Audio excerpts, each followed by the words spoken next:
Hey there. Well, this week I've got a fun little project for us to work on. Now, I say little because this chest of drawers is actually missing its legs. So we're definitely going to need to address that here with this transformation. Well, in addition to the missing legs, it's got a lot of missing veneer, so I'll need to address that as well. But overall, this piece has really good bones, so I'm excited to see what we can do with it. Whenever possible, I always try to keep the original hardware with the piece, but in this case, I think these rope pulls, they need to go. So I'm going to remove those and I'll be looking for some new hardware to complement this piece. Now, if you've seen any of my other videos, you know my dog Nico. He loves to hang out with me in the shop and always wants to take part in these jobs. It was recommended in my comments section to give the simple green a try. And I was very impressed with its ability to clean a piece of furniture and not have the same toxic traits as the traditional trisodium phosphate does. So I went ahead and grabbed my scrub brush and went around and cleaned the entire piece. I also cleaned inside of the dresser, getting any of the dust and cobwebs and old smell out of the inside. As soon as I'm done cleaning this piece, I went ahead and took a look at this missing veneer issue I have going on. And I decided my best option here would be to add Bondo. But before I do that, I want to remove any of the veneer that's not firmly attached to the face of this dresser. That's going to give me a nice clean edge that I can add the Bondo to. And I won't have to worry about any more veneer lifting up in the future. If you're new to using Bondo in furniture repair, no worries. It's really quite easy to work with, but there are some points you want to remember. One, it's got a very strong smell, so you want to do this in a well-ventilated area. And two, when you add this cream hardener, don't add a whole lot. It's less than you think you need. It's going to give you about 5 minutes of working time, so you do need to be ready and work relatively quickly. And the last tip I'll give you is go into this process knowing that you're going to do this twice. So this first pass, you're basically just filling in the base layer, but you're not terribly concerned about how smooth it is.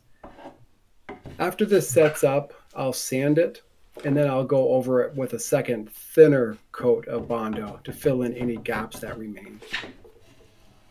This Bondo will be ready to sand in about 15 to 30 minutes. The 15 minutes is if it's warmer outside and closer to 30 if it's cold. So while that's drying up, I went ahead and grabbed my random orbital sander and started to give the top of this dresser a pretty good scuff sand. This is a laminate top, so I used 120 grit paper, and I'm going to go over this pretty aggressively, just looking to scratch the surface to give my primer something to hang on to. Now when it comes time to sanding the Bondo, you'll see that I don't leave the sander in one spot. I'm going to go back and forth over it, working my way through the thicker layers of Bondo. But you don't want to leave the sander in one place thinking that you're just going to sand the Bondo, because you will end up digging a hole in your dresser top, so I've heard. I'm going to use the same technique in sanding the drawer fronts. A nice light, even pressure, keeping the sander flat on the surface, and allow the sandpaper to do its job. Simply go back and forth and slowly work your way through the thicker layers of Bondo until you're left just what's filling in the gaps. I want to take a look at the missing leg issue we have going on. So to do that, I put the dresser on its back and start looking to see how this bottom apron is attached.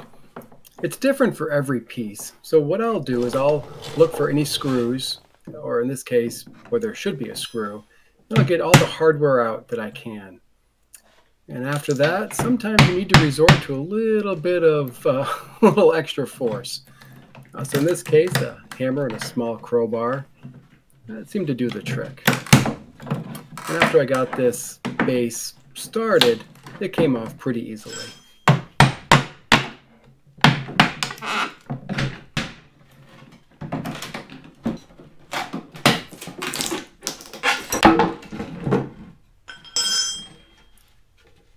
With this apron removal completed, I'm ready to shift gears and get a coat of primer on this piece.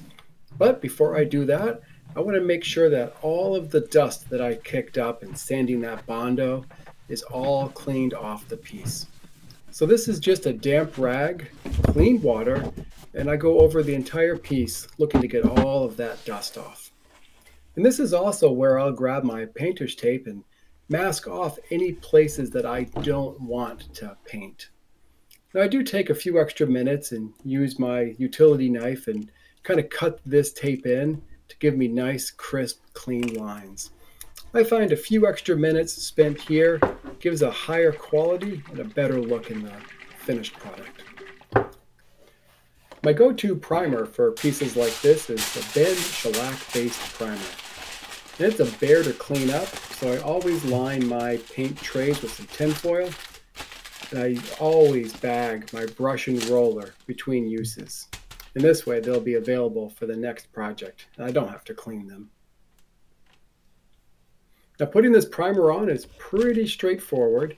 The objective we have here is to keep it nice and light. You don't want to put too much on.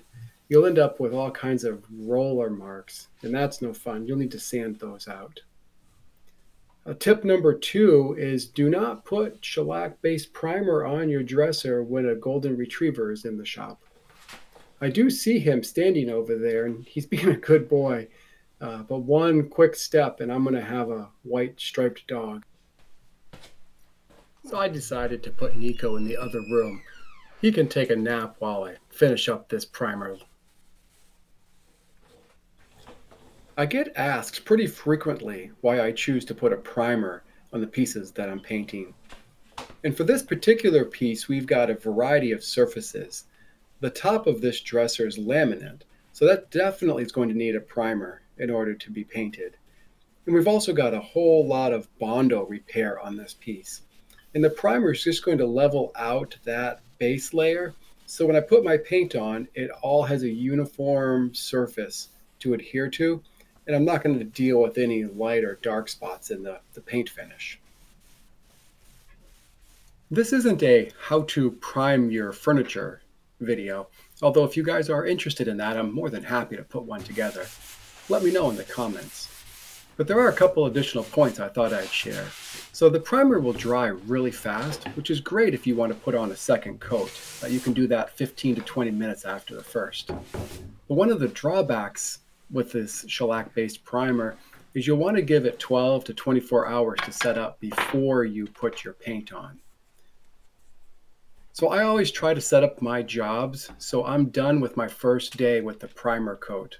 That way, when I come in the second day, I can use a 400 grit sandpaper and take off any rough spots that might have settled from dust overnight. And then I can get right into painting my piece. I'm using a water-based enamel paint that I picked up from my local Lowe's. It looks gray in the video, but it will definitely dry a lot darker and be a nice deep black. Now, quick tip here, anytime that your drawers sit flush with the frame of the dresser, it's a good idea to extend your paint about an inch on the sides and on the rails. And that's going to prevent any lines around the sides of the drawers being the wrong color. One of the benefits of putting a primer on is it really highlights any of the imperfections that you might have missed before you primed. You can see here there's a number of patches on the side of the dresser, and those are just little dings and dents that I was able to fill in with a lightweight wood putty before I put the paint on. I never try to complete a painting project with just one coat of paint. I always use that first coat as a very thin base layer. I'm okay if I can see some of that white primer through it. I know I'm going to go ahead and give this guy at least 2 coats, and sometimes I do as many as 3 coats, whatever it takes to give the full coverage that I'm looking for. One of the drawbacks of this water-based enamel paint that I'm using for this project is it has a recoat time of 3 to 4 hours. And I am doing this project in April, and I am in Vermont, so it's pretty cool in the garage. So I actually had to wait almost 6 hours between coats. So it's taking me a couple of days to build up the 3 coats that I ended up going with. But luckily, in the meantime, the new drawer hardware that I had ordered off of Amazon showed up. So I took a few minutes to drill the new holes for this hardware and get this mounted up. The drawer hardware that I selected for this project is quite long. So I grabbed my drawer drilling template and put the holes right where they needed to be. I'll go ahead and drop a link in the description for both the hardware and this jig if you guys are interested. Well, in the meantime, I grabbed my Restore finish and gave some love to the inside of the drawers. I really like how this brings back the original look of the piece and gives a nice classic clean feel, just like it was brand new. I also ordered a set of replacement wood legs from Amazon. These guys came unfinished, but there was a light factory top coat of some kind. So I just grabbed some sandpaper and took a couple of minutes and sanded that off.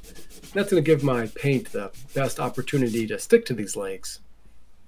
Now I know I'm going to need a couple of coats of paint, so I just drilled some holes in a scrap piece of wood and made myself a little painting jig.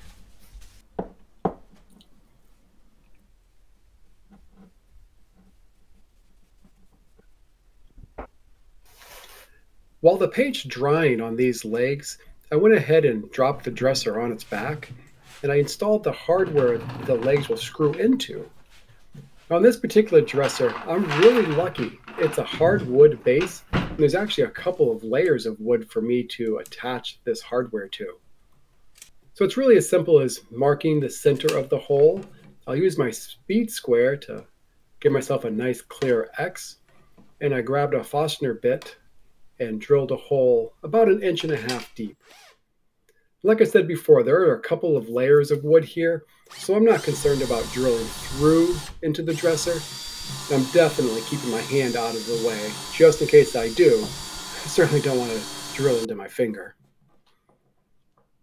Now this little mounting plate has 3 screws, and it's always a good idea to pre-drill your screw holes, especially into hardwood. Then I went ahead and repeated this process for all 4 legs. Before we get to the final reveal, let's take a look and remind ourselves where I started with this piece of furniture.